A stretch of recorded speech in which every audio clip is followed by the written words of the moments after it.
What are the 4 characteristics you look for in a person? Stay tuned, we'll talk about it after the intro. This is Joshua Ward with Z Changed Me, and I'm excited to talk about this topic. See you after.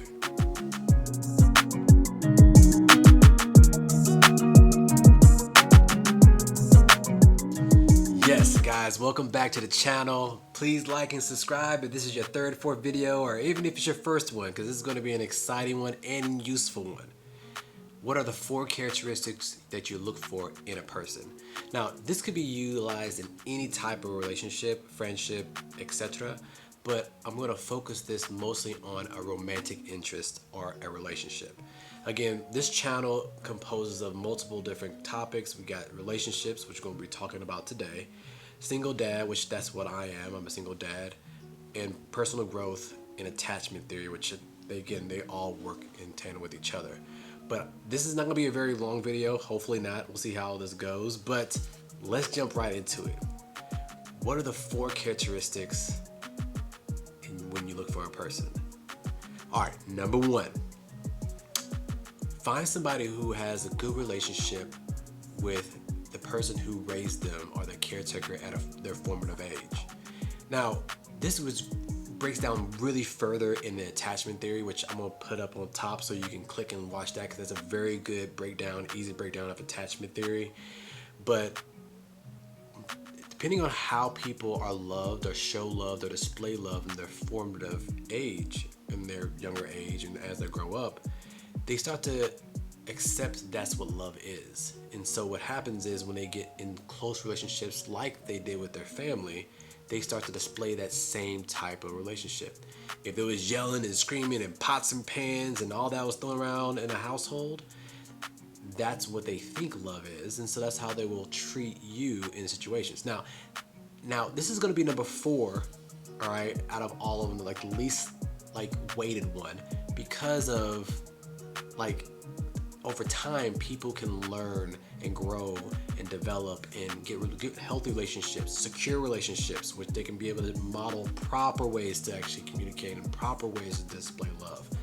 So that's number 4. All right, number 3. Number 3 is going to be somebody who's going to be able to push you to make you better mentally, physically, and spiritually, and somebody that's going to support you. Because by doing those things, they're going to be there to help make sure that you have the best for you, which is one of the bigger things that you need. Somebody who's going to be willing to help you become better, all right, in a healthy way. Number 2, which 2 really lies into number 3, which, because we're doing like a countdown, 2 is really, really important. And that's going to be like a growth mindset. Somebody that's going to be able to push themselves to make them better mentally, physically, and spiritually. Now, because you got to understand, if you don't have a growth mindset, all right, you don't have the ability to continue trying to improve yourself, and you don't have 3, don't have the willingness to support and be able to help somebody else improve, how is a relationship going to work? Think about that. Because when situations come, very rarely do you have perfect people come together and they're like, oh yeah, we're good, we're gone. What happens is you have imperfect people. But if they're both willing to improve, all right, not to a point just selfishly, because then that's going to cause problems in that same situation, but somebody's willing to grow themselves and also be willing to help you grow and respect and support you, so when they grow, they'll grow with you into consideration. This is key.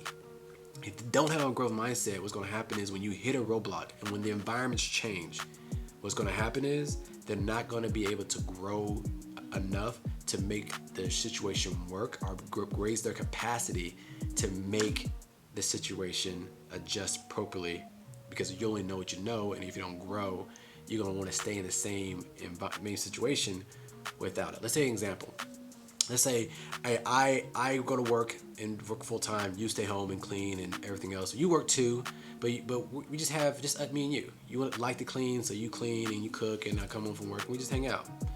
But then a kid comes around and the environments change, and I'm like, oh, I'm going to work, but now the wife is doing all these things. Things need to change. But if I, the husband, are going to work and I don't have a growth mindset to be able to increase my capacity and understand that that person needs support, or care enough that the person needs support, then I'm not going to do it, and that's going to cause problems down the road. So number 2 is really important. And the most important one, which I believe is most important, now you can probably change this around, but I feel like this is the core, is finding someone who is a genuinely kind person, a good person. Because not just to you, but to everybody. And if they treat everybody with respect and they treat them with kindness, think about how they're going to treat the person they love and care about. At the very least, you get treated like everybody else, and that's still probably better than 90% of most relationships. So finding somebody who's a good person, and a lot of times you can find that if people have a good spiritual connection, or that really good guidance from a parent that taught them right from wrong and teaching respect. But whatever the case may be, that is the core. Because if they're not good people to other people, what's going to happen is whenever things are well with you, they're going to treat you like they treat everybody else, which is going to be garbage. So, but I told you this is going to be really quick, and I actually did this in a 1-1 through, so yay for me. All right, so this is the first time I did that. So please like and subscribe. I love your comments. Please tell me what you think about this video. Tell me if it's valuable. Tell me if I'm missing something that maybe is considerate.